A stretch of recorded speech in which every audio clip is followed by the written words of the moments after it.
My cousin Remy's engagement party was a masterpiece of false pretenses.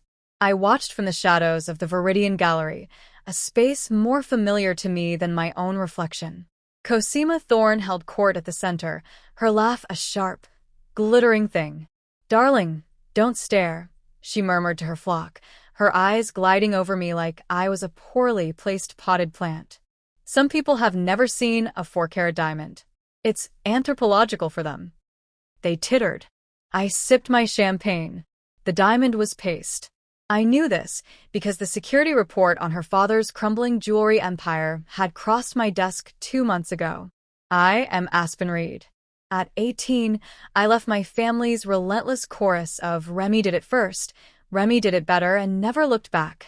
What they never knew was that my first job as a gallery assistant wasn't a dead end. It was an education.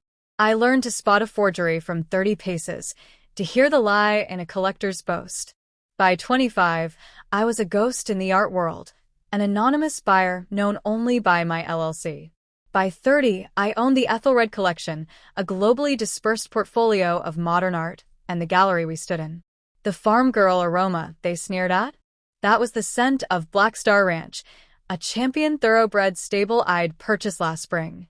My mud-splashed boots cost more than Cosima's entire ensemble, a fact as invisible to her as my ownership of the Warhol hanging behind her head. My Aunt Lydia found me. "Aspen, must you wear the boots?" Her whisper was a winter draft. "The Thorns are old world. They value lineage."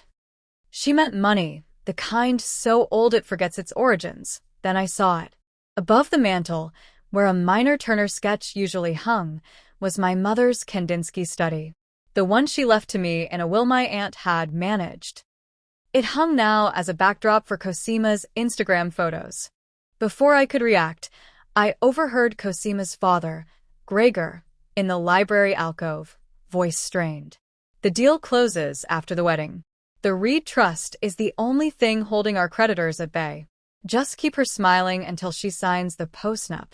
A cold clarity settled over me. There was no Reed Trust. Only me. For years, I'd funneled anonymous grants through a cultural foundation to support my aunt's charitable facade, grants she'd clearly boasted about as family wealth. The Thorns, drowning in debt, were trying to marry into a life raft that didn't exist. My head of security, Cale, materialized beside me. "Mom." He handed me a tablet. "Due diligence on the Thorn holdings as you requested. It's extensive." I scrolled. Not just debt. Art fraud. Gregor Thorne's antique jewelry business was a front for laundering forged old masters. Cosima wasn't just a socialite.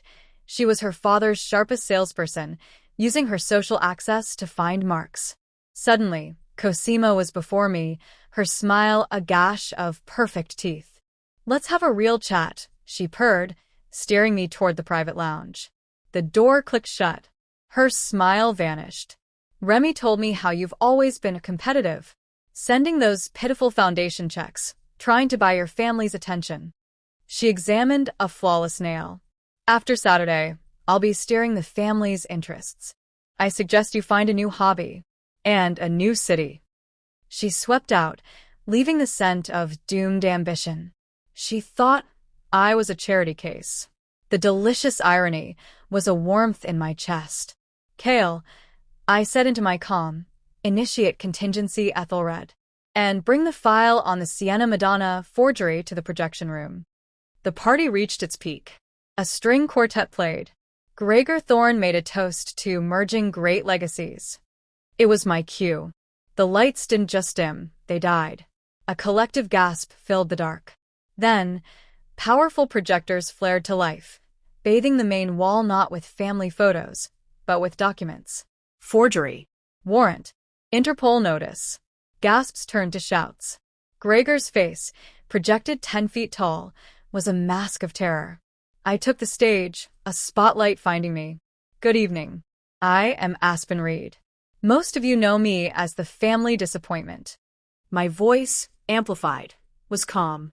"What you don't know is that I own this gallery, the art in it, and the Ethelred Collection. And I have a strict policy against displaying forgeries." I pointed to the Kandinsky. That, for instance, is mine. Its loan was not authorized. I nodded to Kale. Two uniformed art handlers respectfully lifted it from the wall. My aunt cried out. "And you, Mr. Thorne?" I continued, as financial records and crime scene photos of his workshop flashed behind me. "You tried to sell a forged Bellini to the Ethelred collection last year. My forensic team has been tracking you ever since." Chaos erupted. Cosima screamed at Remy, "Do something." He just stared, hollow-eyed, at the evidence of his own gullibility. I stepped down, walking straight to Cosima. Her perfect composure was shattered. In a voice only she could hear, I said, "You wanted a legacy? Yours is being printed on a wanted poster. The dress looks lovely, by the way." I'd secretly paid her dressmaker to line the hem with a microprint of his own subpoena. A small, final touch. I didn't stay for the arrest. I walked out, the crisp night air feeling like a beginning. The final revenge wasn't in their ruin, but in my quiet departure. Let them drown in the scandal. My world, the real one I built, was waiting.